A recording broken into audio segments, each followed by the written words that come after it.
Pictures bringing me out the dark. Finally, I can see you crystal clear.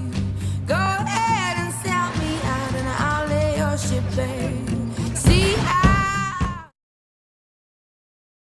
UN hasn't been completely ineffective. Right at the start, when the first war was fought, the UN stepped in to help bring about a ceasefire. So that was pretty effective.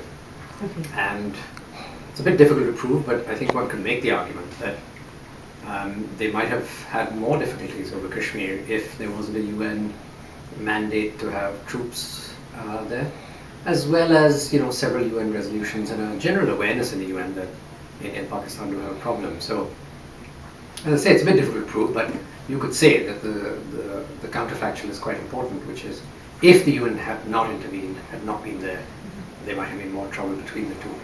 That doesn't mean that the UN is the only way to resolve the issue, but at a time, at a moment, and for some time at least, I think one can say the UN played something of a role. It hasn't stopped war, but as I say, it is a bit of a reminder to both countries that the United Nations is a party to what's happening there.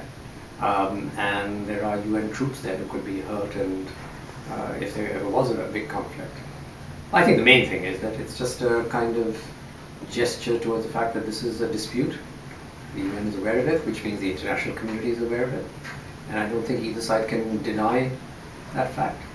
I think the other broad point, which has nothing to do with India and Pakistan, that I would make is that I think it was the first, or one of the very first peacekeeping missions. And so I think the United Nations is quite keen to keep it alive as a sort of symbolic reminder.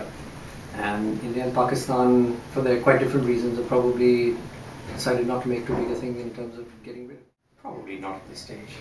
Even Pakistan now has said that, when Musharraf was in power, General Musharraf, the last military head of Pakistan, said that Pakistan was willing to consider something beyond the referendum and referring the matter to the UN. In fact, the whole UN ceasefire and the UN intervention in the issue was superseded in 1972 by the bilateral treaty after the Bangladesh War of 1971. This is the so-called Simla agreement, which says that the two countries will solve the problem bilaterally. So they are pretty much committed to that, and I think India does try to remind Pakistan that that's the case, because Pakistanis have now and then raised the issue multilaterally. But I think it's exactly that. The Indians are pretty adamant that they will not now accept a formal UN-led intervention on the issue.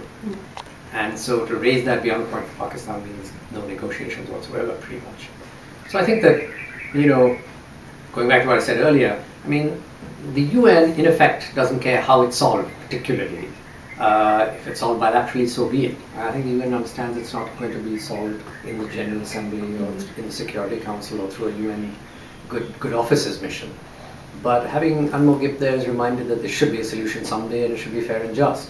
Most likely the solution will be bilateral in the end.